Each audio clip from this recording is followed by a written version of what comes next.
Hello friends, welcome to my YouTube channel. आशा करता हूं आप सभी बहुत अच्छे होंगे और आप सभी की तैयारी बहुत अच्छी चल रही होगी। जैसा कि आप सभी को पता है कि अब पूरे देश के लगभग हर हिस्से में कोविड कर्फ्यू धीरे धीरे खत्म हो रहा है। तो अब तक जितने भी एग्जाम थे जिन्हें पोस्टपोन करके रखा गया था, अब वो अगले महीने से वो लाइन अप होंगे। और जैसा कि आप सभी को पता है कि यूपी पेट का भी डेट आ चुका है और बहुत जल्दी आपको SSC CHSL plus SSC CGL का भी एग्जाम डेट आपको देखने को मिलेगा। तो आज से हमने डिसाइड किया है कि हम वो सारे मोस्ट इंपॉर्टेंट टॉपिक्स को कवर करेंगे जिससे कि एग्जाम में क्वेश्चन बनते ही बनते हैं और बहुत ज़्यादा डिटेल में हम जाकर के उन टॉपिक्स को देख लेंगे ताकि एग्जाम में उन टॉपिक्स से बाहर एक भी सवाल आने के चांसेस ना हो। और इसीलिए आज हमने एक टॉपिक उठाया जो कि रिवर सिस्टम का टॉपिक है, जो कि आपने हर एग्जाम हर पेपर किसी भी वनडे कॉम्पिटिटिव एग्जाम से लेकर के आप यूपीएससी तक चले जाइए, आपको हर पेपर में इसके क्वेश्चन देखने को मिलेंगे ही मिलेंगे।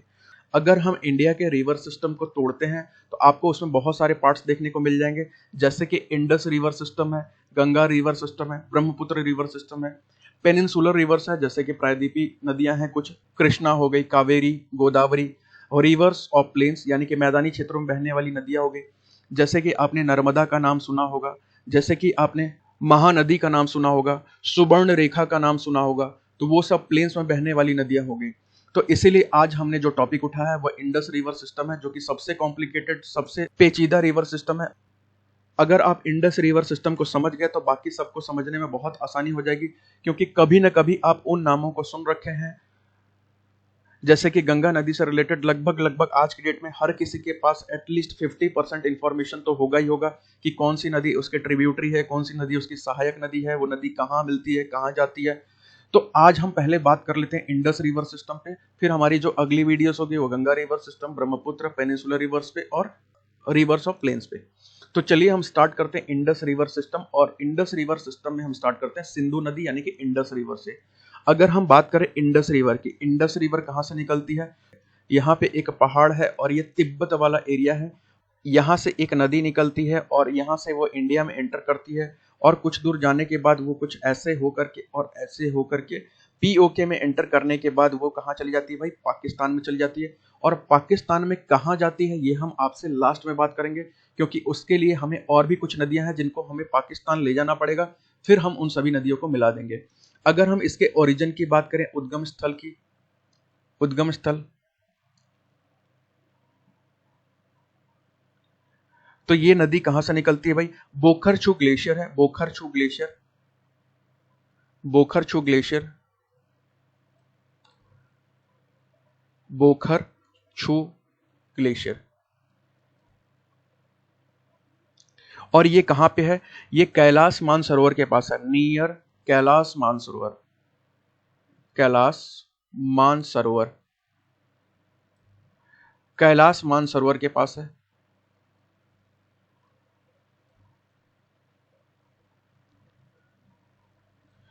कैलाश मानसरोवर के पास। कैलाश मानसरोवर कहाँ है? तो माउंट कैलाश का आपने नाम सुना होगा। माउंट कैलाश यानी कि कैलाश पर्वत के पास ही है आपका कैलाश मानसरोवर। और ये कहाँ पड़ता है? ये पड़ता है आपके तिब्बत वाले एरिया में, तिब्बत के क्षेत्र में। और ये कहाँ पड़ता है भाई? चीन में, चाइना में पड़ता है। जैसा कि आप सभी को पता है कि ये नदी जो है पाकिस्तान में जाती है। और आपको एक बात और बता दें कि ये जो इंडस रिवर सिस्टम है ये वर्ल्ड के जो लार्जेस्ट रिवर सिस्टम है ये उसमें से एक है। तो जैसे ही नदी ये पाकिस्तान में जाती है, ये लॉन्गेस्ट रिवर ऑफ पाकिस्तान बन जाती है, longest river of Pakistan, river of Pakistan यानी कि पाकिस्तान की सबसे लंबी नदी, पाकिस्तान की सबसे लंबी नदी। और अगर हम इसके बारे में और डिटेल में बात करें तो इसी नदी को कहा जाता है life line of Pakistan, life line of Pakistan. क्यों? क्योंकि भैया पूरा Pakistan, maximum area of Pakistan इसी नदी पर डिपेंडेंट है, इसीलिए इसे कहा जाता है पाकिस्तान की जीवन रेखा, पाकिस्तान की जीवन रेखा। अगर हम और डिटेल में इस नदी के बारे में बात करें तो आपको पता होगा कि इस नदी की बहुत सारी ऐसी नदियां हैं जो कि ट्रिब्यूटरी हैं, जो कि सहायक नदी हैं। ट्रिब्यूटरी जिसको बोलते हैं सहायक नदी, सहायक नदी मतलब वो नदियां आकर के अपने पानी को इस नदी में गिरा देती हैं। अगर हम कुछ बड़ी नदियों की बात करें तो जैसे कि आपने नाम सुना होगा झेलम, झेलम नदी। दूसरा आपने ब्यास का नाम सुना होगा। तीसरा सतलज है। चौथा जो है हमारा और रावी है।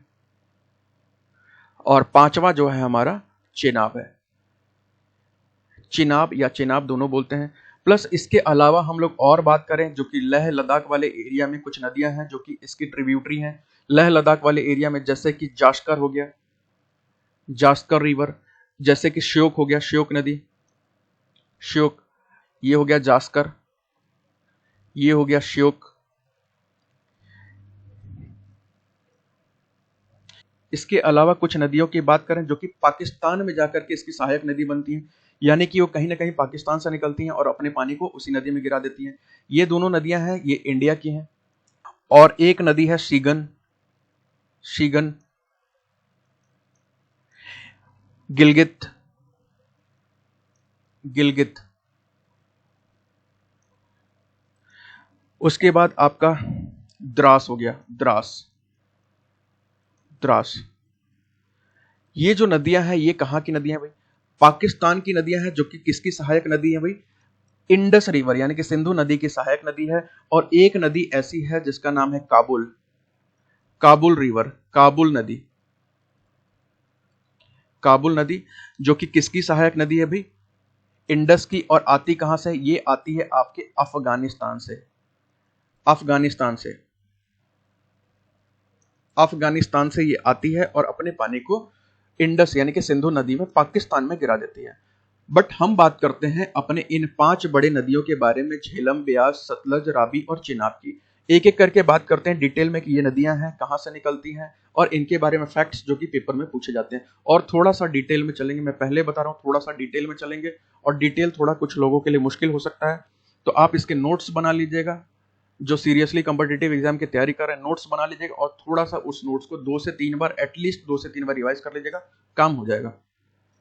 अगर हम इसकी सबसे पहली सहायक नदी की बात करें, सबसे पहली सहायक नदी की बात करें तो वो है आपकी झेलम, झेलम नदी। अब झेलम नदी निकलती कहां से है भाई? तो झेलम नदी जो आपका निकलती है वो शेषनाग लेक है। इसका जो ओरिजिन है, उद्गम स्थल एक शेषनाग लेक है, शेषनाग लेक, शेषनाग झील है।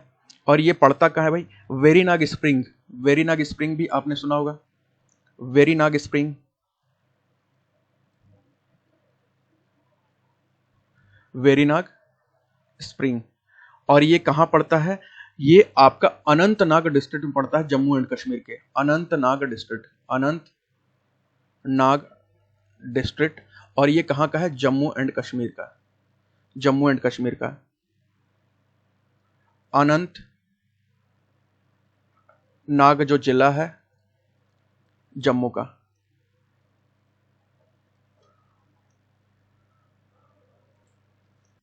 अगर हम उस नदी के लोकेशन की बात करें तो वो नदी आपकी करीब करीब यहां से निकलती है, इस वाले एरिया से निकलती है। और यहां से निकलने के बाद, यहां से निकलने के बाद आपको पता है कि यहां वाला एरिया ये करीब करीब पीओके वाला एरिया है। ये वाला एरिया जो आपका पीओके तक हो जाता है। यहां से निकलने के बाद वो नदी कहां जाती है? बारामूला वाले एरिया में। और बारामूला वाले एरिया से वो नदी कहां चली जाती है? वो नदी चली जाती है पाकिस्तान में। पाकिस्तान में कहां जाती है ये आपको लास्ट में बताएंगे, क्योंकि पहले सारी नदियों को पाकिस्तान ले जाते हैं, क्योंकि इंडस की जितनी भी सहायक नदियां हैं वो सारी पाकिस्तान में जाके उसके साथ मिलती हैं। तो पहले हमें सारी नदियों को पाकिस्तान ले जाना पड़ेगा। तो ये जो आपका जगह है, ये जो आपका जगह है, यहीं पे आपका है शेषनाग लेक, जिसको वेरीनाग स्प्रिंग के नाम से भी जाना जाता है। अनंतनाग डिस्ट्रिक्ट है और ये जम्मू एंड कश्मीर वाला पोर्शन है। और यहीं पे एक लेक भी पड़ता है, इसी नदी पे, इसी नदी पे एक लेक भी पड़ता है। यहाँ पे एक बहुत बड़ा लेक है, एक डैम बना हुआ है, मतलब कि एक डैम का लेक है ये। और यहीं पे एक पानी इसका डाइवर्ट कर दिया गया है एक दूसरे लेक की तरफ, दूसरे लेक की तरफ। ये जो लेक है जिसकी तरफ पानी को डाइवर्ट किया गया, ये डल झील है, श्रीनगर में पड़ता है डल झील, डल लेक के नाम से जाना जाता है, डल झील। और ये जो ऊपर ये जो झील है जो कि डायरेक्टली पानी जाके उसी झील में जाता है, फिर उस झील में दूसरी तरफ से पानी आगे की तरफ जाता है, ये है आपका वूलर लेक, वूलर लेक, वूलर झील। अभी बात करेंगे इनके बारे में, वूलर झील। अगर हमें झेलम नदी का एंशियंट नाम जानना हो, एंशियंट यानी कि प्राचीन नाम, तो झेलम का प्राचीन नाम क्या है? इसको वितिस्ता के नाम से जाना जाता है। वितिस्ता, वितिस्ता के नाम से जाना जाता है, वितिस्ता। और ये कई बार पेपर में पूछा गया सवाल है। अगर हम इसके ट्रिब्यूटरी के बारे में बात करें, सहायक नदी के बारे में, सहायक नदी के बारे में बात करें, तो कौन कौन सी सहायक नदी है भाई? एक आपकी इसकी बहुत बढ़िया नदी है जिसका कि किशन गंगा नाम है, किशन गंगा, किशन गंगा। इसको नीलम रिवर के नाम से भी जाना जाता है, नीलम नदी। प्लस इसके अलावा इस पे एक और ट्रिब्यूटरी है सहायक नदी जिसका नाम है लिड्डर, लिड्डर नदी। इसके अलावा एक और नदी है जो कि पूंछ नदी, पूंछ नदी, पूंछ नदी जो है इसी की ट्रिब्यूटरी है, पूंछ नदी। और झेलम के अगर इंपॉर्टेंट सिटीज की बात करें, ये कौन कौन से ऐसे इंपॉर्टेंट शहर हैं जहां से होकर के गुजरती है? इंपॉर्टेंट सिटीज, प्रमुख शहर जहां से ये नदी होके गुजरती है, तो याद रखिएगा ये नदी सबसे पहले श्रीनगर के पास से गुजरती है, श्रीनगर। उसके अलावा ये नदी मुजफ्फराबाद, मुजफ्फराबाद वाले एरिया से होकर के गुजरती है, मुजफ्फराबाद।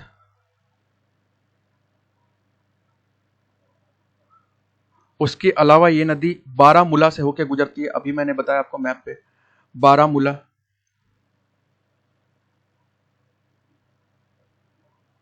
उसके अलावा ये नदी आपका अनंतनाग वाले एरिया से होकर गुजरती है, अनंतनाग, क्योंकि ये नदी वहीं से निकलती है, अनंतनाग।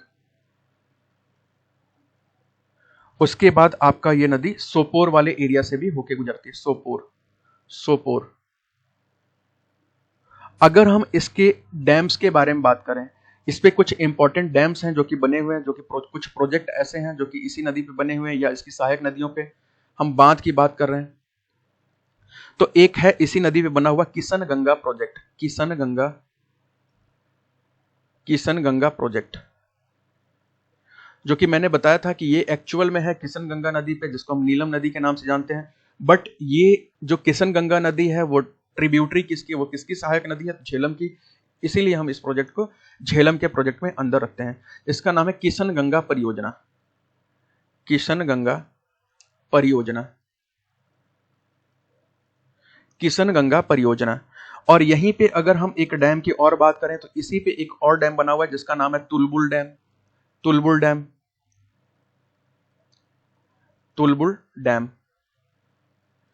इसके अलावा एक और डैम है जिसका नाम है उरी डैम, उरी, जहां सर्जिकल स्ट्राइक हुआ था, उरी, उरी डैम या बांध, जो भी ठीक लगे लिख सकते हैं। ये उरी डैम अभी अंडर कंस्ट्रक्शन है, याद रखिएगा, अभी बन के तैयार नहीं हुआ है, ये बनने वाला अभी अंडर कंस्ट्रक्शन है। प्लस इसके अलावा कुछ ऐसे डैम भी हैं जो कि इंडिया में ना होकर के वो पाकिस्तान में आते हैं, बट उनके नाम कभी कभी पेपर में पूछ लिए जाते हैं। जैसे कि मैं आपको पाकिस्तान के एक दो डैम के बारे में बता दूं, तो पहला डैम है उसका नाम है मंगला डैम, मंगला डैम, मंगला बांध। दूसरा है आपका रसूल बराज, रसूल बराज, रसूल बराज, रसूल बराज यानी कि बैराज बोलते हैं उसे। उसके बाद है हमारा त्रिम्मू बराज, त्रिम्मू, त्रिम्मू बराज,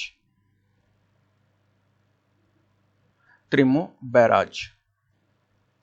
अगर हम यहां पे बात करें आपसे तुलबुल डैम के बारे में, ये जो हमारा दूसरा वाला है तुलबुल डैम के बारे में अगर हम बात करें, तो ये देखिए जो तुलबुल डैम वाला प्रोजेक्ट है, जो तुलबुल डैम बना हुआ है यहाँ पे, उसी के जो पीछे लेक है, उसी के जो पीछे लेक है उसे ही बोलते हैं हम वूलर लेक। यानी कि जो पानी भरा हुआ है, डैम का रिजर्वायर है, डैम का जो जलाशय है, डैम के लिए जो पानी भर के रखा गया है कि हम पानी जब हो जाएगा हम धीरे धीरे इस डैम से गुजारेंगे और उससे बिजली बनाएंगे, उसी लेक को हम वूलर लेक बोलते हैं, वूलर लेक के नाम से जानते हैं। और आपको पता होगा कि वो ताजे पानी का झील है, ताजे पानी का झील। ताजा पानी का झील क्या होता है भाई? अगर हम इधर एक तरफ से पानी को डालें और इधर एक तरफ से पानी को निकालते रहें, तो ऑब्वियस सी बात है जो पानी बीच में रहेगा वो बिल्कुल ताजा रहेगा। ताजे पानी का झील के नाम से इसको जाना जाता है। अगर हम वूलर लेक की बात करें, वूलर लेक की बात करें, तो मैं आपको बता दूं कि इंडिया का लार्जेस्ट फ्रेश वाटर लेक है भारत का ये सबसे बड़ा ताजे पानी का झील है। अगर पेपर में सवाल आ गया कि India's largest fresh water lake, यानी कि भारत का सबसे बड़ा ताजे पानी का झील कौन सा है, तो आप वूलर लेक पे टिक मार के आ जाइएगा। और ये आपका वूलर लेक जो है वो कहाँ पे पड़ता है, वो जम्मू एंड कश्मीर पे पड़ता है। वूलर लेक जो है वो आपका तुलबुल डैम का हिस्सा है। और एक चीज याद रखिएगा, ये जो वूलर लेक है ये आपका रामसर साइट भी है। रामसर साइट भी है। और रामसर साइट भी है, यानी कि जिसको हम बोलते हैं रामसर स्थल। रामसर स्थल। अब ये क्या होता है, इसके लिए आपको थोड़ी देर इंतजार करना पड़ेगा। अभी मैं आगे चल एक्सप्लेन करूंगा कि ये रामसर साइट होता क्या है, इसका मतलब क्या होता है और क्यों हम इसको लिस्ट में रखते हैं। अगर हम आगे चलें तो इंडिया की तो बात मैंने बता दी कि ये लार्जेस्ट झील है ताजे पानी का। अगर हम पूरी दुनिया में बात करें तो पूरी दुनिया का सबसे गहरा के साथ साथ लार्जेस्ट फ्रेश वाटर लेक, यानी कि सबसे गहरी झील और दुनिया की सबसे बड़ी ताजे पानी की झील, वो कौन सी है भाई, वो हमारी लेक बैकाल है। लेक बैकाल यानी कि बैकाल झील वो कहाँ है, साइबेरिया में है। और साइबेरिया कौन से कंट्री में पड़ता है, साइबेरिया हमारा रसिया यानी कि रूस में पड़ता है। ठीक है, अब हम बात करते हैं अपने अगले नदी की, जो कि है हमारी चेनाब। चेनाब नदी के बारे में बात करें, यहां पे एक नदी निकलती है कुछ इस तरीके से, उसी के नीचे एक और नदी निकलती है कुछ यहां से, और दोनों नदियां आपस में मिल जाती हैं।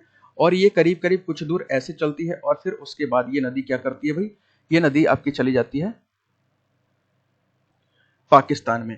पाकिस्तान में कहां जाती है हम बाद में बात करेंगे, लेकिन इसके पहले इसके ओरिजिन के बारे में समझना पड़ेगा कि ये नदी निकलती कहां है। देखिए, ये जो हिमाचल प्रदेश वाला हिस्सा है, ये मैंने दो पार्ट में इस नदी को बांट रखा है, एक ऊपर वाला पार्ट और एक नीचे वाला पार्ट। देखिए, नीचे वाला जो पार्ट है वो आपको मैं बता दूं, एरिया जो पड़ता है ये पिंड पड़ता है, एरिया का नाम है पिंड। ये जो जगह है वो पिंड जगह है, पिंड। और ये जो ऊपर वाला एरिया पड़ता है इसका नाम है जिस्पा। जिस्पा, जिस्पा। और यहां से दो नदियां, अलग अलग दो नदियां निकलती हैं।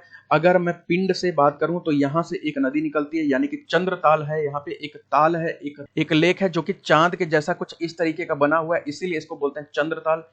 यहाँ पे एक जगह है पिंड वाले जगह पे चंद्रताल, चंद्रताल, चंद्रताल। यहां से एक नदी निकलती है जिसका नाम है चंद्रताल, से चंद्रा निकलती है, यानी कि यहां से चंद्रा नदी निकलती है, चंद्रा। और जो आपका जिस्पा है वहां से निकलती है भागा, भागा नदी, भागा। यानी कि एक चंद्रा नदी निकलती है, एक निकलती है भागा नदी, और दोनों मिलकर के क्या हो जाते हैं भाई, दोनों मिलकर के हो जाते हैं चंद्रभागा, चंद्रभागा, चंद्रभागा। जो कि इसका एंशिएंट नाम है, यानी कि पुराना नाम है। अभी हम बात करेंगे उसके बारे में। ठीक है, तो अगर हम इसके ओरिजिन की बात करें, पेपर में आएगा तो हम किस पर टिक मारेंगे, तो जो इसका ओरिजिन है, जो एक्चुअल में ये नदी निकलती है, जो आपका जिस्पा और पिंड नाम का जगह है, वो दोनों पड़ता है आपका लाहौल और स्पीति। ये डिस्ट्रिक्ट है, दो जिले हैं आपके हिमाचल प्रदेश में, लाहौल स्पीति, लाहौल स्पीति। लाहौल स्पीति कहां पड़ता है भाई, हिमाचल प्रदेश में, लाहौल स्पीति। यहां से ये दोनों नदियां निकलती है, चंद्रा और भागा, और ये दोनों आपस में मिलकर के चंद्रभागा बन जाती हैं। और अगर पिंड के बारे में मैं आपको बता दूं तो यहीं पे एक नेशनल पार्क भी है जिसको बोलते हैं पिंड वैली नेशनल पार्क, पिंड वैली नेशनल पार्क, पिंड वैली नेशनल पार्क, पिंड वैली राष्ट्रीय उद्यान, पिंड वैली और राष्ट्रीय उद्यान, राष्ट्रीय उद्यान। ठीक है, यहां पे है आपका पिंड वैली राष्ट्रीय उद्यान, और ये पड़ता कहां है, ये आपका हिमाचल प्रदेश में पड़ता है। स्टैटिक जीके में आपको रटना पड़ेगा, यहां धीरे धीरे देख लीजिए, आपको बहुत सारा डेटा मिल जाएगा।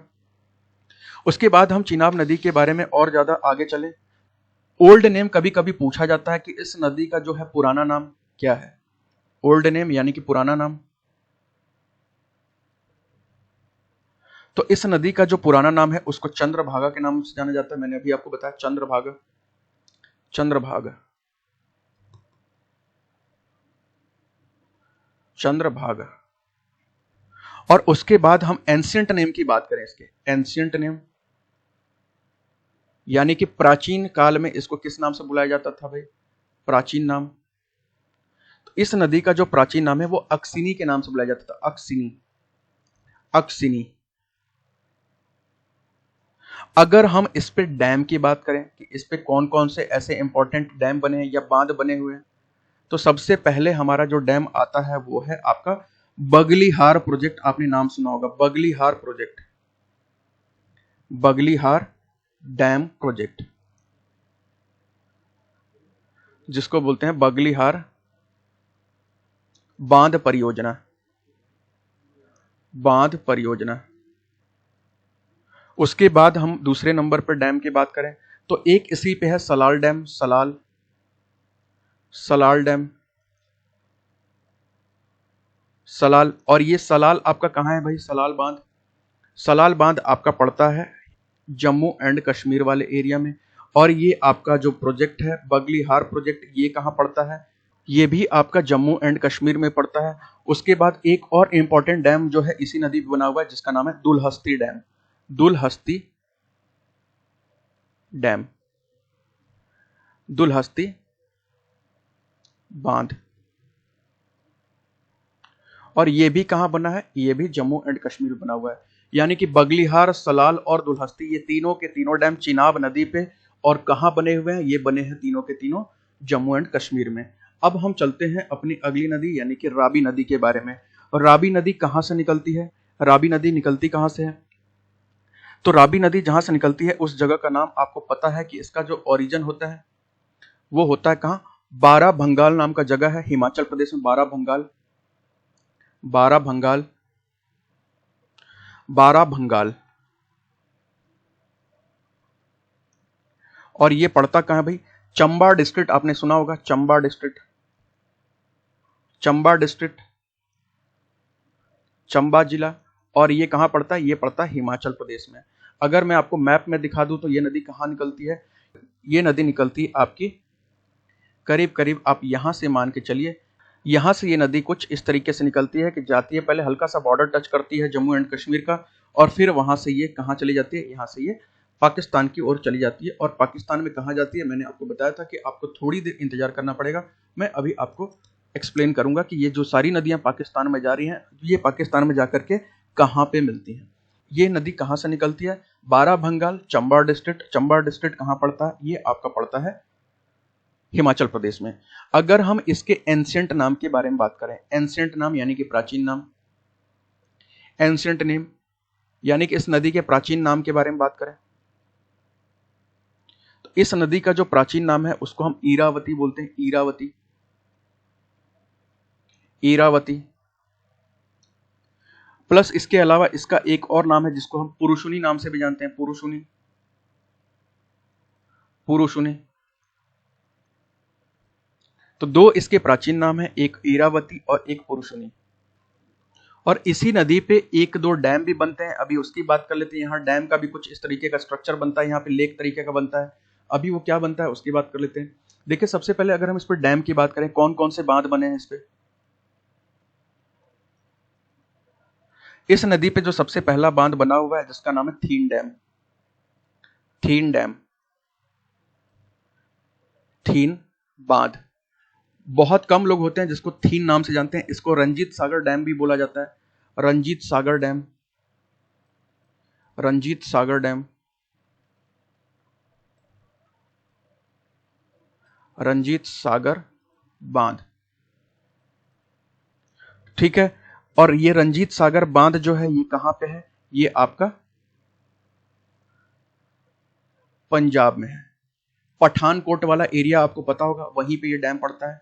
दूसरा, अगर हम दूसरे डैम की बात करें तो एक डैम पड़ता है इस पे चमेरा डैम, चमेरा डैम, चमेरा बांध परियोजना, चमेरा बांध।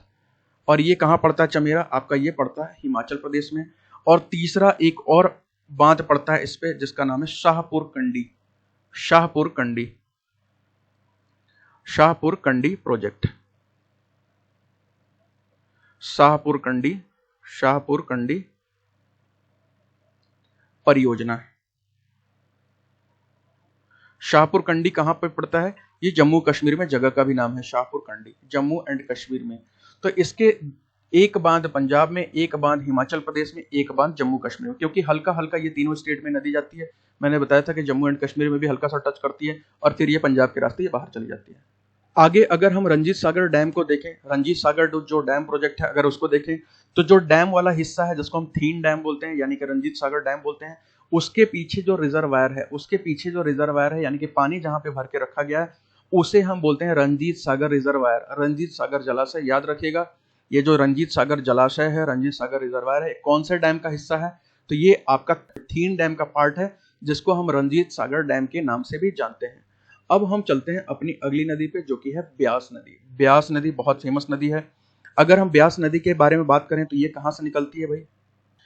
ये नदी कुछ यहीं से निकलती है, इसी वाले हिमाचल प्रदेश वाले एरिया से। और ये नदी निकलने के बाद कुछ इस तरीके से ऐसे करके और ये पंजाब में आती है। और ये पंजाब में कहाँ जाती है, अभी हम थोड़ी देर के लिए वेट कर लेते हैं, क्योंकि उसके लिए आपको सतलज नदी को समझना पड़ेगा, तभी आप समझ पाएंगे कि ये नदी पंजाब में जाकर के कहाँ जाती है। आपका ये ओरिजिन, इस नदी का ये जो ओरिजिन पॉइंट है वो करीब करीब हिमाचल प्रदेश में यहाँ से होता है। अब इसकी बात करें तो इसका जो ओरिजिन है उसका नाम क्या है, उद्गम स्थल का नाम क्या है? ये जो जगह है उसको हम बोलते हैं ब्यास कुंड। ब्यास कुंड, ब्यास कुंड के नाम से जानते हैं। और ये पड़ता कहाँ है? ये आप अगर रोहतांग पास कभी गए हो घूमने तो उसी के पास एक जगह है Solang valley. Solang valley, Solang valley जगह है, वहीं से ये नदी निकलती है। और ये कहां पड़ता है भाई? ये पड़ता है हिमाचल प्रदेश में। आप लिख सकते हैं नियर रोहतांग पास भी लिख सकते हैं, क्योंकि यहां से रोहतांग पास ज्यादा से ज्यादा 20-22 किलोमीटर है सिर्फ। नियर रोहतांग पास, रोहतांग पास, रोहतांग दर्रे के पास, रोहतांग दर्रा के पास। ठीक है। अगर हम इस नदी के एंशिएंट नामों की बात करें, यानी कि प्राचीन नाम की बात करें, एंशिएंट नेम, प्राचीन नाम, इस नदी का जो प्राचीन नाम है वो है, एक तो इसे विपाशा नाम से बोला जाता है, विपाशा, विपाशा। दूसरा हम इसे अर्जी कला के नाम से भी जानते हैं, अर्जी कला के नाम से भी जानते हैं, अर्जी कला, अर्जी कला के नाम से भी इसको जानते हैं। अगर हम इस पे कुछ इंपॉर्टेंट सिटीज की बात करें, इस नदी पे कुछ इंपॉर्टेंट सिटीज की बात करें, तो जो इस पे प्रमुख शहर हैं आपके इंपॉर्टेंट सिटीज, प्रमुख शहर, तो सबसे पहले जो यहां पे पड़ता है आपका पड़ता है मनाली, मनाली। और दूसरा जो पड़ता है वो आपका पड़ता है कुल्लू, कुल्लू। ठीक है। जो कुल्लू और मनाली है ये दोनों बिल्कुल अलग अलग जगह है और दोनों पड़ते हैं कहां? इसी नदी के किनारे। अगर हम इस पे डैम की बात करें, इस पे हम डैम की बात करें यानी कि बांध की बात करें, तो सबसे पहले इस पे पड़ता है एक बहुत ही इंपॉर्टेंट और मोस्ट इंपॉर्टेंट पौंग डैम का नाम याद रखिएगा, पौंग डैम यानी कि पौंग बांध, पौंग बांध, पौंग बांध। और इसी पौंग बांध के पीछे, इसी जो पौंग बांध का जो रिजर्वायर है, यहाँ पे जैसे पानी भरा हुआ है, यहाँ से डैम से पानी गिरेगा, इस रिजर्वायर को हम क्या बोलते हैं भाई? Maharana Pratap reservoir, Maharana Pratap reservoir. मैं आपको दिखा देता हूं। जो डैम के जस्ट पीछे वाला हिस्सा है, जो पानी भरा हुआ है, उसको हम क्या बोलते हैं भाई? Maharana Pratap reservoir, Maharana Pratap reservoir. ये भी एक रामसर साइट है भारत में, यानी कि रामसर स्थल है। अब ये रामसर स्थल बार बार नाम आ रहा है, इसके लिए बस 4-5 मिनट और रुक जाइए, मैं आपको समझाता हूँ कि ये रामसर वेटलैंड होता क्या है या रामसर स्थल होते क्या है। और ये जो आपका डैम है, ये पौंग डैम, पौंग डैम पड़ता कहाँ है? कांगड़ा, हिमाचल प्रदेश में। याद रखिएगा, पौंग डैम जो आपका पड़ता है कहाँ पे? हिमाचल प्रदेश में, ब्यास नदी पे बना हुआ है। और अगर हम बात करें इसके आगे, अगर हम बात करें इसके आगे, तो हमारी एक आखिरी नदी आती है जो कि सतलज नदी आती है। और सतलज नदी की बात करें तो ये नदी निकलती कहां से है? तो सतलज नदी निकलती है आपका तिब्बत वाले एरिया में, एक जगह पड़ता है जिसका नाम है राकसताल। ओरिजिन इसका जो है राकसताल, राकसताल।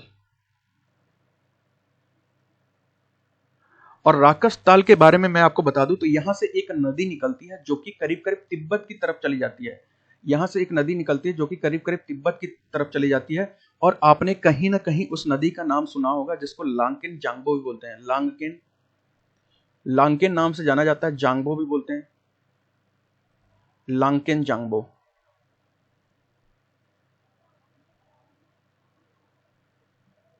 लांगकेन जांगबो, ठीक है। और उस नदी का एक और नाम है लांगकेन खंबात। लांगकेन खंबात, ठीक है, खंबात, लांगकेन खंबात करके इस नदी का नाम है।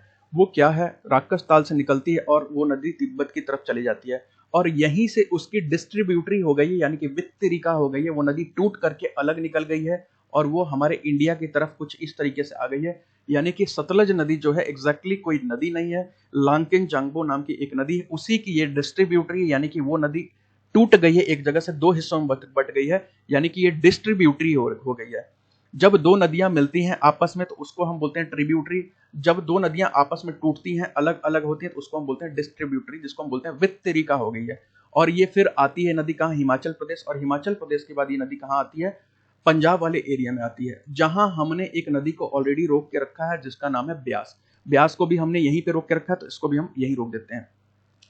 तो ये राकस ताल वाले एरिया से निकलती है और राकस ताल वाला एरिया जो कहाँ पड़ता है भाई, राकस ताल वाला एरिया पड़ता है मानसरोवर, कैलाश मानसरोवर, यानी कि मानसरोवर लेक, मानसरोवर लेक, मानसरोवर झील। देखिए इतने सारे पॉइंट्स इसलिए पढ़ने पड़ रहे हैं ना कि डिपेंड करता है पेपर टू पेपर। हो सकता है पेपर आपसे राकस ताल ना पूछ करके मानसरोवर पूछ दे, ठीक है। तो बट पता होना चाहिए कि जो सतलज नदी है वो कहां से निकलती है, यानी कि लांगकेन जांगबो कहां से निकलती है। तो वो आपका एक जगह है राकसताल मानसरोवर, तिब्बत वाला एरिया, तिब्बत वाला एरिया, तिब्बत जो कि चीन में आता है।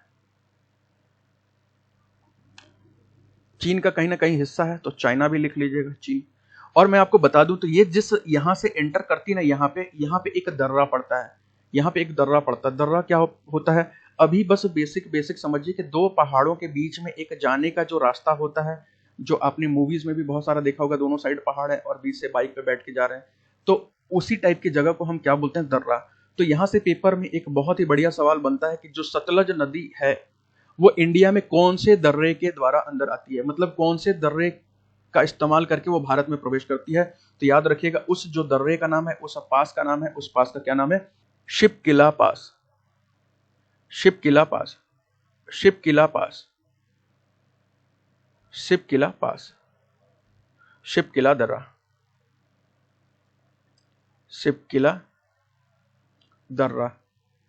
यहां से शिपकिला पास से वो इंडिया आती है और इंडिया आकर के फिर वो कहां पे चली जाती है। मैंने आपको एक नदी अभी बताया था कि यहां से एक नदी निकलती है और करीब वो इस तरह से हो सके वो फिर पंजाब में आ जाती है, और पंजाब में ये दोनों नदियां फिर आपस में मिल जाती हैं। और उसके बाद ये नदी क्या करती है भाई, ये जाती है कुछ बॉर्डर पे और कुछ दूर तक ऐसे ऐसे ऐसे ऐसे घूमते घूमते फिर ये पाकिस्तान की तरफ चली जाती है। पाकिस्तान में कहाँ जाती है अभी हम उसके बारे में बात करेंगे, बस ये लास्ट नदी, इसको खत्म कर लें पहले। अगर हम इस नदी के एंशियंट नेम की बात करें, प्राचीन नाम की बात करें, एंशियंट नेम की बात करें, एंशियंट नेम, इस नदी के प्राचीन नाम के बारे में बात करें तो इस नदी का जो प्राचीन नाम है वो सुतुद्री नाम से जाना जाता है, सुतुद्री, सुतुद्री नाम से जाना जाता है, सुतुद्री। इस नदी का जो प्राचीन नाम है उसको सुतुद्री नाम से हम जानते हैं, ठीक है। अगर हम इस पे कुछ डैम की बात करें, इस पे कुछ डैम प्रोजेक्ट की बात करें, सबसे पहले जो डैम पड़ता है उसका नाम है Bhakra Nangal dam, Bhakra Nangal dam, Bhakra Nangal dam. अब भाखड़ा नंगल डैम के बारे में समझिएगा, ये एक्चुअली एक डैम नहीं है, ये दो डैम का हिस्सा है। एक भाखड़ा डैम अलग है, भाखड़ा डैम अलग है, और एक नंगल डैम अलग है। नंगल डैम आपका अलग है, ये हो गया नंगल डैम, नंगल बांध, और ये हो गया भाखड़ा बांध, भाखड़ा बांध। भाखड़ा बांध। ये जो भाखड़ा बांध बनाया गया था ये आपका इलेक्ट्रिसिटी के लिए बनाया गया था, ठीक है, बिजली पैदा करने के लिए बनाया गया था, यानी कि यहां पे पन बिजली हाइडल पावर है। और ये नंगल डैम जो बनाया गया था वो किस लिए बनाया गया था? ये सिर्फ और सिर्फ इरिगेशन के लिए, इरिगेशन पर्पस के लिए, यानी कि सिंचाई करने के लिए। यहाँ पे बिजली नहीं बनता, नंगल में सिर्फ नहरों को कंट्रोल करते हैं यहाँ पे। और ये आपका भाखड़ा नंगल डैम, ये जो है भाखड़ा डैम, ये हिमाचल प्रदेश में पड़ता है, और नंगल डैम भी आपका हिमाचल प्रदेश और पंजाब के बॉर्डर पे पड़ता है। मतलब आप इसको मान के चलिए कि ये आपका हिमाचल में ही पड़ता है, हिमाचल में ही पड़ता है। एक ही बहुत ही बढ़िया सवाल बनता है यहां से कि father of Bhakra Nangal dam किसे बोलते हैं? Father of Bhakra Nangal dam, Bhakra Nangal बांध के जनक, बांध के जनक। तो याद रखिएगा, भाखड़ा नंगल बांध के जनक हम किसको बोलते हैं? सर छोटू राम, सर छोटू राम को हम बोलते हैं, सर छोटू राम। और इनकी मैं आपको बता दूं तो इनकी एक 64 फीट की स्टैचू, हरियाणा के रोहतक जिले में इनका एक 64 फीट का स्टैचू लगाया गया है, और नरेंद्र मोदी जी ने उसका उद्घाटन किया था, शिलान्यास भी किया था। अगर मैं आपको यहाँ पे नंगल डैम की बात करूं, अगर आप नंगल डैम को देखेंगे तो नंगल डैम जो बना हुआ है उसके पीछे वाला जो हिस्सा देखेंगे, जो कि रिजर्वायर है, जो कि जलाशय है, जो कि पानी भरा हुआ है, उसको हम बोलते हैं गोविंद सागर रिजर्वायर, यानी कि गोविंद सागर जलाशय। और ये जो डैम का स्ट्रक्चर ये बना है, ये आपका नंगल डैम का डैम है। अब बात करते हैं थोड़ा सा रामसर साइट होता क्या है। ये जो रामसर साइट अभी हम लोग बार बार बात किए जा रहे हैं, रामसर साइट होता क्या है, तो मैं आपको बता दूं कि बहुत पहले की बात है। अगर आपको ईरान वाला एरिया पता हो, जैसा कि आपको पता है कि वहां बिल्कुल नदियां बिल्कुल नामात्र के बराबर है, वहां रिवर बिल्कुल नामात्र के बराबर है, मतलब पीने के लिए पानी के लिए भी उनको एक बहुत बड़ा प्रोजेक्ट या बहुत बड़ा प्लान बनाने की जरूरत पड़ी थी। तो उन्होंने देखा कि वहां पे एक जगह था जिसका नाम था रामसर, रामसर, जो कि ये पानी भी यहां बहुत ज्यादा नहीं था और ये सूखा भी नहीं था बहुत ज्यादा, मतलब कि हल्का फुल्का कीचड़ वाला एरिया आप समझ सकते हैं। इन्होंने देखा कि भैया वहां पे बहुत सारे ऐसे पक्षी हैं जो कि वो उस देश के नहीं थे, जो कि दूसरे देश से आते थे वहां और अपने अंडे देते थे, बच्चों को बड़ा करते थे और फिर वापस लेके चले जाते थे। तो उन्होंने क्या किया कि उन्होंने सोचा कि भैया हमारे पास तो पीने के लिए पानी ही नहीं है, तो एक काम करते हैं, हम ये जो कम पानी वाली चीजें हैं हम उन्हें ही प्रिजर्व करते हैं, उन्हें ही बचाते हैं। तो वहीं से एक रामसर साइट का कॉन्सेप्ट आया, बाद में इसको यूनेस्को ने हरी झंडी दे दी और फिर ये उभर कर आ गया रामसर साइट के नाम से, ठीक है। ज्यादातर ये वेटलैंड्स को कवर करते हैं, आर्द्र भूमि को कवर करते हैं, जो कि हल्के पानी वाले जगह होते हैं और हल्के सूखे जगह होते हैं, और वहां कीचड़ जैसा भी स्थल होता है उसको प्रिजर्व करने की कोशिश करते हैं। अगर मैं आपको बता दूं कि ये पेपर में बहुत बार सवाल आया है कि इंडिया में जो फर्स्ट रामसर साइट वो कौन सी है, फर्स्ट रामसर साइट। तो भारत में याद रखिएगा जो फर्स्ट रामसर साइट है वो कौन सा है, एक आपका चिलिका लेक है, चिलिका लेक, जो कहां है भाई, उड़ीसा में है, उड़ीसा, चिल्का लेक उड़ीसा। और इसके साथ एक और को मिला था, इसके साथ एक और को मिला था जिसका नाम है केवला देव नेशनल पार्क, केवला देव नेशनल पार्क, नेशनल पार्क, केवला देव राष्ट्रीय उद्यान, केवला देव राष्ट्रीय उद्यान, राष्ट्रीय उद्यान। और ये आपका भरतपुर में है, भरतपुर राजस्थान में। ये दोनों को एक ही साथ मिला था। अगर आपके पेपर में सवाल आ जाए कि फर्स्ट रामसर साइट, तो आप चिल्का लेक पे मारेंगे, अगर चिल्का लेक ऑप्शन में नहीं है तो आप केवला देव पे मारेंगे, ठीक है। याद रखिएगा सबसे पहले एक ही साथ मिला था, चिल्का लेक को पहले और केवला देव को बाद में, बट एक ही साथ मिला था, एक ही दिन की बात है, दोनों को एक साथ मिला था, दोनों को एक साथ डिक्लेयर किया गया था। First Ramsar site in India, प्रथम रामसर स्थल, प्रथम रामसर स्थल। अगर हम पूरी दुनिया में बात करें, पूरे वर्ल्ड में भी तो कोई ना कोई पहला होगा, विश्व में भी कोई ना कोई पहला होगा। तो वर्ल्ड में सबसे फर्स्ट रामसर जो साइट था वो आपका था कौन सा, कोबोर्ग पेनिनसुला वाला एरिया, कोबोर्ग पेनिनसुला,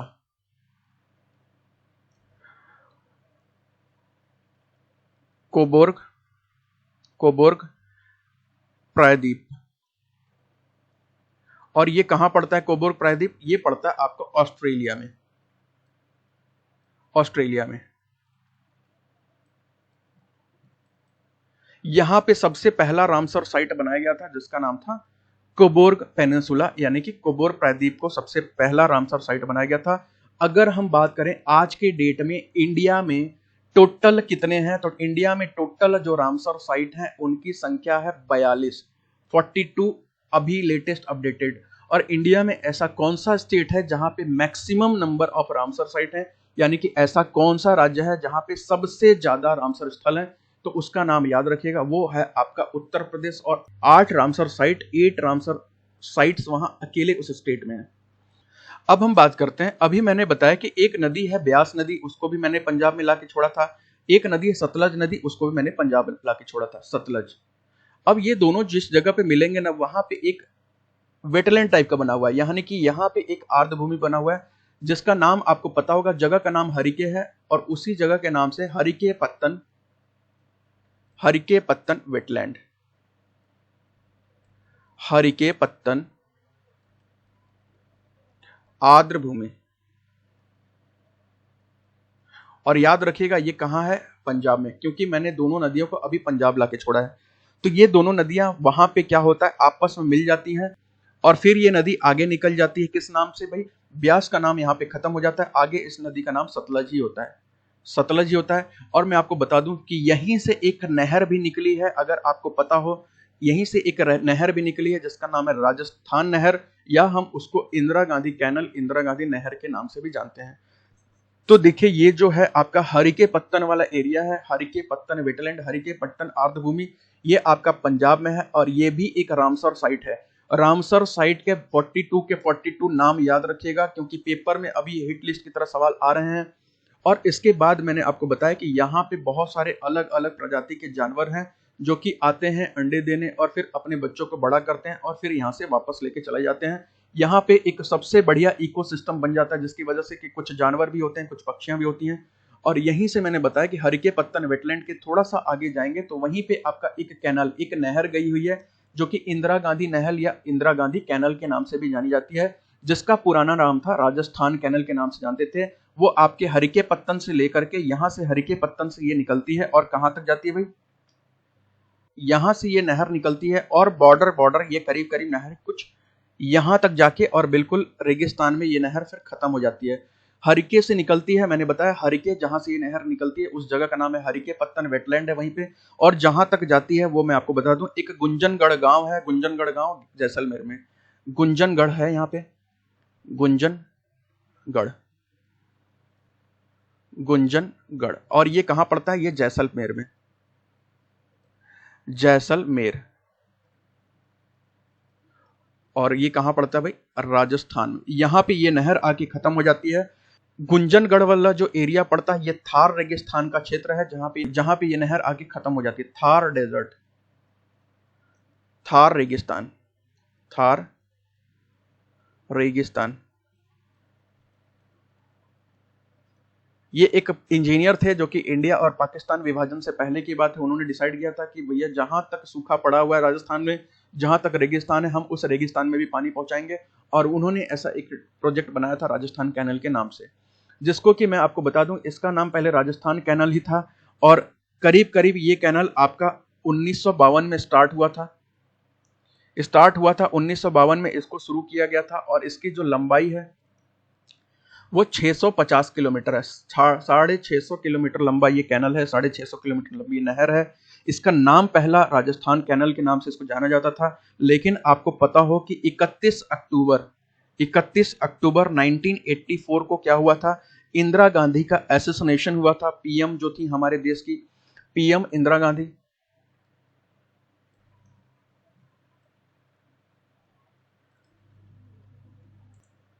ठीक है, प्रधानमंत्री इंदिरा गांधी का क्या हुआ था भाई? एसेसिनेशन किया गया था, यानी कि हत्या कर दी गई थी इंदिरा गांधी की। जिसके लिए करीब करीब इसी के 2-3 दिन बाद 2 नवंबर 1984 को 84 को उस कैनल का नाम राजस्थान कैनल से बदल करके क्या बना दिया भाई, इंदिरा गांधी कैनाल। याद रखिएगा, उसका नाम इंदिरा गांधी कैनल कब पड़ा, जब इंदिरा गांधी की डेथ हुई थी, उसके असैसिनेशन के 2-3 दिन बाद उस कैनल का नाम बदल दिया गया था, उस कैनल का नाम बदल दिया गया था। अगर मैं आपसे आगे चलूं और बात करूं कि जिन नदियों को हमने कुछ पाकिस्तान वाले एरिया में लाके छोड़ा था, अब एक काम करते हैं, सारी नदियों को हम मिला देते हैं, सारी नदियों को मिला देते हैं। सबसे पहले यहां से एक नदी को ले गए थे, और जो कि मैं आपको बता दूं कि ये जो ऊपर जो इंडस नदी है, सिंधु नदी है, इंडस सिंधु नदी, इसके बारे में पेपर में बहुत बार सवाल आया है कि यहां पे कुछ पहाड़ियां हैं और यहां पे कुछ पहाड़ियां हैं, कि इन दो पहाड़ियों का नाम दिया जाता है और पूछा जाता है कि ऐसी कौन सी नदी है जो कि इन दोनों पहाड़ियों से होकर के गुजरती है।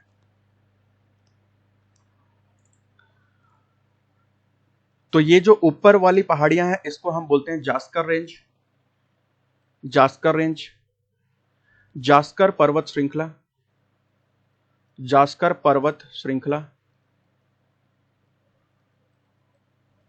और जो नीचे वाली है ये लद्दाख की पहाड़ियां, लद्दाख रेंज, लद्दाख रेंज, लद्दाख पर्वत श्रृंखला लिख लीजिएगा।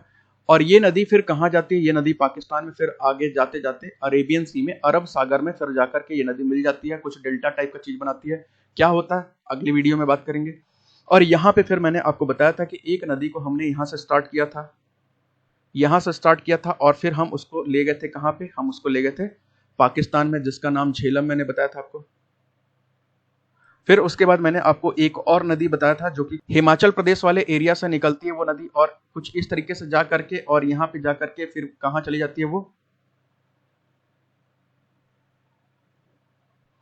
पाकिस्तान में चली जाती है। पाकिस्तान में जाकर के याद रखिएगा वो नदी झेलम नदी के साथ मिल जाती है, झेलम नदी के साथ आपस में मिल जाती है। ये दूसरी नदी जो है इसका मैंने आपको नाम बताया था चीनाब, या चेनाब, चेनाब नदी के नाम से जानते हैं। उसके बाद मैंने बताया था कि यहां से एक नदी है जो कि निकलती है, यहां से एक नदी निकलती है जो कि करीब करीब ऐसे करके बॉर्डर के पास जाती है, जम्मू कश्मीर और पंजाब, और फिर उसके बाद ये चली जाती है पाकिस्तान में और नीचे थोड़ा सा आती है, और वही नदी जो वहां दोनों मिली हुई है वही नदी आगे आती है, उसी में ये भी मिल जाती है। यहां से एक और नदी निकलती है जो कि ऐसे करके कुछ यहाँ पे आके रुक जाती है, और एक नदी दूसरे देश से हमारे होते हुए कहाँ पे आती है भाई, उसी में आके मिल जाती है। फिर ये दोनों नदियां क्या होती हैं, पंजाब बॉर्डर के पास जाते हैं, कुछ दूर इधर उधर इधर उधर इधर उधर करने के बाद ये फाइनली जाके ये नदी फिर आगे चल करके किस में मिल जाती है, ये उसी नदी में मिल जाती है जो कि अभी आगे बहते हुए आ रही है। और फाइनली ये सारी नदियां, सारे स्ट्रीम्स हैं, ये अपने पानी को कहाँ गिरा देते हैं भाई, उसी इंडस रिवर में गिरा देते हैं। ये बड़ी वाली जो नदी है वो इंडस रिवर है, सिंधु नदी, और ये आपकी सतलज है, ये आपकी ब्यास है, ब्यास। और ये जो पाकिस्तान, और ये जो नदी गई हुई है ये है आपकी रावी। ठीक है, मैंने आपको यहां पे लगभग सारी नदियों के बारे में यहां मेंशन कर दिया है, और मैं आपको बता दूं कि ये कहां कहां जाकर के मिलते हैं, ये नदी कहां कहां जाकर के मिलती है। झेलम और चिनाब जिस जगह मिलेंगे उस जगह का क्या नाम है भाई, उस जगह का नाम है त्रिम्मू, त्रिम्मू। और मैंने आपको बताया था कि यहीं पे एक डैम बनता है पाकिस्तान में, एक बैराज बनता है त्रिम्मू बैराज के नाम से जिसको जाना जाता है। और फिर इस नदी का नाम जो होता है, झेलम और चिनाब मिलने के बाद इस नदी का नाम चिनाब ही पड़ जाता है। फिर झेलम लोग भूल जाते हैं और सिर्फ चेनाब नाम से इस नदी को जाना जाता है। और आगे चलते हैं तो एक ऐसा जगह आएगा जहां पे आपकी राबी नदी अपने पानी को यहां पे गिरा रही होगी चेनाब नदी में। इस जगह की बात अगर हम करें, इस लोकेशन की अगर हम बात करें तो इस लोकेशन को क्या बोलते हैं भाई, इस जगह के नाम की बात करेंगे तो इस जगह का नाम है सराय संधू, सराय संधू, सराय संधू, सराय संधू। और फिर आगे ये नदी और जाती है, चेनाब और बढ़ती है, क्योंकि अब इसमें करीब करीब इस पॉइंट तक आते आते जहां पे फाइनली उसमें सतलज और ब्यास दोनों की मिक्स्ड स्ट्रीम है जो उस नदी में गिरेंगे। अब यहाँ पे आते आते अगर आप नदी की संख्या गिनेंगे तो टोटल नदियां हो गई हैं 5, टोटल 5 नदियां हो गई हैं, इसीलिए इस जगह को बोलते हैं पंजनाद या पंचनाद। पंजनाद, पंजनाद के नाम से जाना जाता है या पंचनाद के नाम से भी, पंजनाद। और ये पंजनाद वाला एरिया पड़ता है मुजफ्फरगढ़, वहां पे एक प्रोविंस है, मतलब जैसे इंडिया में स्टेट होता है वहां पे प्रोविंस होता है, ये है मुजफ्फरगढ़ में, मुजफ्फरगढ़,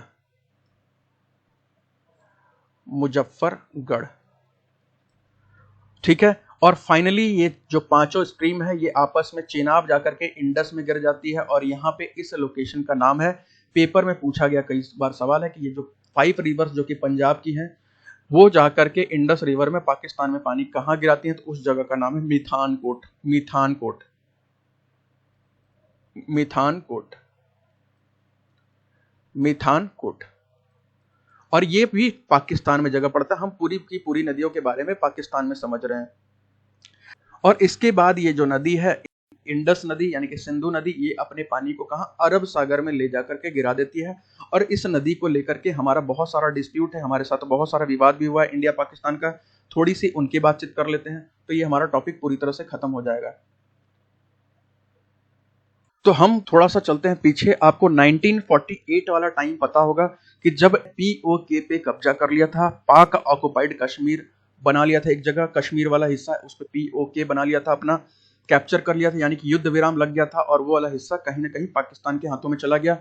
इसी गुस्से में इंडिया ने क्या किया था, इस जो नदियां हैं, बड़ी बड़ी नदियां हैं, इनके पानी को भेजने से मना कर दिया था पाकिस्तान में। और पानी जब पाकिस्तान में जाना बंद हो गया, जिसकी वजह से करीब करीब 17 लाख एकड़ जमीन जो है वहां पे सूखा पड़ गया, मतलब एक भी अनाज नहीं हुआ, जिसकी वजह से फिर इंडिया और पाकिस्तान के बीच में एक सिंधु जल समझौता करना पड़ा, यानी कि इंडस वाटर ट्रीटी करना पड़ा। और मैं अगर इंडस वाटर ट्रीटी को बताऊं तो ये 19 सितंबर 1960 में हुआ था। 48 में ये लड़ाई थी और 12 साल तक ये चलता रहा मसला और इसका कोई हल नहीं निकला। 1960 में हमने डिसाइड किया कि भैया इसका कोई रिटन में होना चाहिए डॉक्यूमेंट, और ये समझौता कहां हुआ था, कराची में, कराची में समझौता हुआ, कराची में समझौता हुआ। और समझौता क्या हुआ मैं आपको बता दूं, इंडिया की तरफ से जो हमारे पीएम थे वो थे जिनका नाम है जवाहरलाल नेहरू, और पाकिस्तान की तरफ से उनके जो प्रेसिडेंट हैं, प्रेसिडेंट पाक की तरफ से उनके जो प्रेसिडेंट थे अयूब खान, वो थे अयूब खान, अयूब खान वो थे दूसरे साइड, इधर जवाहरलाल नेहरू और उधर वो थे। इन दोनों के बीच में एग्रीमेंट तो हो रहा था, लेकिन एक मीडिएटर भी था, यानी कि मध्यस्थता के लिए भी हमने किसी को रखा था कि भैया ऐसा ना हो बाद में इंडिया मुकर जाए, बाद में पाकिस्तान मुकर जाए, तो वहां पे मीडिएटर भी एक था। मध्यस्थता, देखिए ये पेपर में बहुत बार सवाल है कि इंडस वाटर ट्रीटी के टाइम पे, सिंधु जल समझौते के टाइम पे मीडिएटर कौन था, यानी कि मध्यस्थता किसने की थी। तो यहां पे जो मध्यस्थता की थी वो था वर्ल्ड बैंक, यानी कि विश्व बैंक, वर्ल्ड बैंक, विश्व बैंक। विश्व बैंक बोला कि मैं बीच में बैठा हूं, कोई बात नहीं है, कुछ भी अगर ऐसी बातें होंगी जो दोनों देश नहीं मानेंगे तो उसके लिए प्रूफ के लिए मैं बैठा हूं।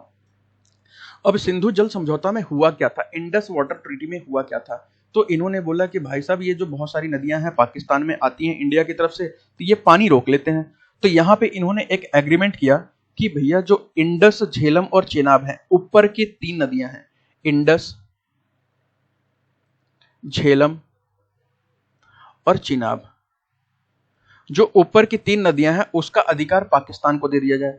तो इंडिया बोला तो हम क्या करेंगे भाई, तो पाकिस्तान को उसका 80% पानी दिया गया और इंडिया को उसका 20% पानी दिया गया उस एग्रीमेंट में। और उसके बाद जो नीचे की 3 नदियां थी, जैसे रावी, ब्यास और सतलज, ये तीनों नदियों का मिलाकर के इंडिया को भागीदारी दी गई, यानी कि इंडिया को हिस्सा दिया गया। यहां इंडिया को दिया गया इन तीनों 80% और पाकिस्तान को दिया गया 20%, 20%। तो इंडस वाटर ट्रीटी यही थी, याद रखिएगा। ऊपर की जो 3 नदियां थी, इंडस, झेलम और चिनाब, उसका हक किसको दिया गया था, उसका हक आपके पाकिस्तान को दिया गया। और जो नीचे की 3 नदियां थी, रावी, ब्यास और सतलज, इनका हक दिया गया भारत को। तो इंडस रिवर सिस्टम आपका पूरी तरह से समाप्त होता है। अगर फिर भी आपको लगता है कि कुछ चीजें हैं जो कि मिस हो रही हैं, तो प्लीज व्हाट्सअप करिएगा। यहाँ आप कमेंट भी कर सकते हैं। अगर आपको ऐसा कोई क्वेश्चन है जो कि इंडस रिवर से रिलेटेड है बट हमने कवर नहीं किया, अगर आपको उसके बारे में भी जानकारी चाहिए तो वो भी हम लोग डिस्कस कर सकते हैं। बाकी थैंक यू फॉर वॉचिंग। अगर आपको कोई डाउट हो, कोई जीएस के क्वेश्चन से रिलेटेड, कोई मैथ से, रीजनिंग से, या किसी भी अदर टॉपिक से रिलेटेड हो, तो ये मेरा व्हाट्सअप नंबर है। आप कभी भी रात को 12 बजे भी इस पे व्हाट्सअप कर सकते हैं क्वेश्चन को। और नीचे मैंने टेलीग्राम के चैनल का भी नाम भी मेंशन कर रखा है, और इस वीडियो के डिस्क्रिप्शन में भी मैंने टेलीग्राम के चैनल का डिस्क्रिप्शन दे रखा है। आप चाहें तो टेलीग्राम का चैनल ज्वाइन कर सकते हैं। बाकी आज से आपको पीडीएफ प्लस आपको वीडियोस मिलते रहेंगे जो भी अपकमिंग एग्जाम है। और ये जो वीडियो है, अगर आप यूपी पेट देने वाले हैं तो उसके लिए सबसे इंपॉर्टेंट वीडियो है। और बहुत सारे और नए नए वीडियो हम लेकर के आएंगे। अगर आपके पास भी कोई टॉपिक है जो कि आपको लगता है कि समझने में दिक्कत है, तो प्लीज हमारे साथ शेयर करें, हम उस पे भी आपके लिए वीडियो लेकर के आएंगे। बाकी सबको थैंक यू वेरी मच और बेस्ट ऑफ लक।